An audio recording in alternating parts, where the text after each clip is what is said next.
ఆపదామపహర్తారం దాతారం సర్వసంపదాం లోకాభిరామం శ్రీరామం భూయో భూయో నమామ్యహం.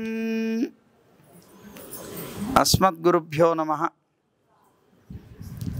రేపు 22వ తేదీ జనవరి అయోధ్యలో బాలరాముడు ప్రతిష్ఠ కాబోతున్నాడు. మన భారతదేశంలో ధర్మమూర్తి అయినటువంటి రామచంద్రుడు అవతరించినటువంటి స్థానం అది. అయోధ్య అని పేరు దానికి. యోద్ధుం అశక్య అని అంటారు. అంటే ఎవరి చేత కూడాను జయింపబడరానటువంటి స్థానంట అది.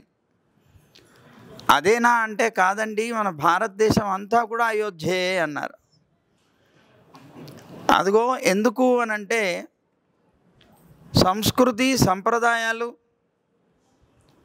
కర్మ అనేటువంటిది ఇదిగో ఈ భూమిలోనే ఉన్నాయి.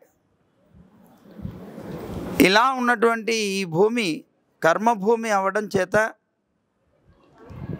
పరమాత్మని పొందడానికి కూడా ఇక్కడ పుట్టినటువంటి మానవులకి అవకాశం ఉందిట. సాక్షాత్తు దేవలోకాల్లో ఉండేటువంటి దేవతలు కూడా ఈ మానవలోకంలో పుట్టి ఒక మనిషి అయి తర్వాత సాధన చేసి పరమాత్మని పొందాలి అని తపిస్తూ ఉంటారు అని శ్రీమద్భాగవతం మనకు చెప్తుంది. అలాంటి అద్భుతమైనటువంటి పుణ్యభూమి కర్మభూమి ఈ భారత భూమిలో భగవంతుని యొక్క అవతారాలన్నీ కూడాను వచ్చాయి. ప్రధానంగా చాలా ఉన్నప్పటికీ కూడాను 10 అవతారాలు మనం చెప్పుకుంటూ ఉంటాం. అందులో దగ్గర ఒక 2 ప్రధానంగా అవతారాలు మనకి రామావతారం కృష్ణావతారం అనేటువంటివి మానవ సమాజానికి మానవుడి యొక్క నడవడికకి చాలా దగ్గరగా ఉన్నటువంటివి. అంటే మానవుల యొక్క సంస్కృతి సంస్కారాలు ఏవైతే ఉన్నాయో వాటన్నిటినీ కూడాను చాలా చక్కగా స్వయంగా తాము ఆచరించి లోకానికి చూపించినటువంటి మహానుభావులు. రామో విగ్రహవాన్ ధర్మ అని ధర్మమే ఒక రూపం దాలిస్తే శ్రీరామచంద్రుడయ్యేట. సత్యవాక్య పరిపాలన, పితృవాక్య పరిపాలన, ఏకపత్ని వ్రతత్వం ఇలాంటి ధర్మాలు ఎన్నో రకాలుగా ఆచరించినటువంటి మహానుభావుడు. ఎందుకు ఆచరించాడు పరమాత్మ ఈ లోకంలోకి వచ్చి మానవ అవతారం ఎత్తి అంటే లోకంలో ఉండేటువంటి ఒక మానవుడు ఎలా జీవిస్తే తాను సుఖాన్ని పొందగలుగుతాడో, ఎలా జీవిస్తే పరమాత్మని పొందగలుగుతాడో అలాంటి తత్వాన్నంతటినీ కూడా తాను ఆచరించి లోకానికి చూపించినటువంటి మహానుభావుడు.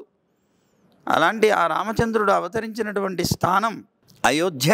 ఎంతో కాలం నుంచి భారత ప్రజలందరూ కూడాను ఎదురు చూస్తూ ఉన్నటువంటి మన భూమి మనకి దక్కింది అని ఆనందించేటువంటి మన రాముడి యొక్క జన్మభూమిలో శ్రీరామచంద్రుడు స్వయంగా వచ్చి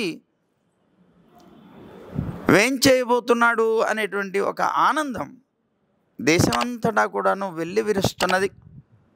అలాంటి అద్భుతమైనటువంటి క్షణాలు మనకి రేపు 22వ తేదీన రాబోతున్నాయి. మనందరి యొక్క కలల పంట పండబోతున్నది కనుక మనం అందరం కూడాను ఆ దృశ్యాల్ని సేవిద్దాం.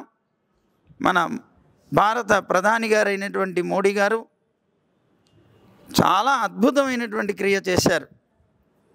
ఈవేళ మనం అనుకుంటున్నాం సుమారు కొన్ని వందల సంవత్సరాల నుంచి మన రామజన్మభూమిలో రాముడు ప్రతిష్ఠితుడు కావాలి అని అనేక మంది కోరుకున్నారు. అనేక మంది దానికోసం ప్రయత్నాలు చేశారు.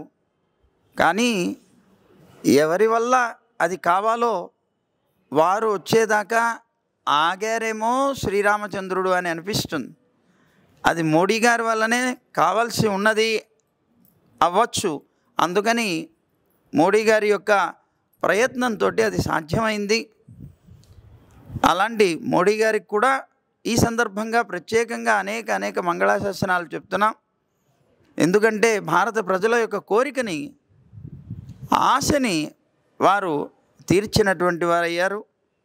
కనుక అలాంటి అద్భుతమైనటువంటి క్షణాలకి మనమందరం కూడాను సాక్షులం అవుతున్నాం. మళ్ళీ శ్రీరామచంద్రుడు ఎప్పుడో అయోధ్యలో అవతరించాడు, కానీ మళ్ళీ ఈవేళ అవతరిస్తున్నాడు అనేటువంటిది ఒక ఆనందం. ఆ ఆనందాన్ని అందరం కలిసి పంచుకుందాం. ఆ రోజు అందరూ కూడాను దీపాలు వెలిగించి హారతులు ఇవ్వాలి అనేటువంటి ఒక విధానం కూడా పెట్టారు మన భారత ప్రభుత్వం వారు. అదంతా మనం చేద్దాం, అందరం కలిసి ఆ ఆనందాన్ని పంచుకుందాం. జై గోవింద.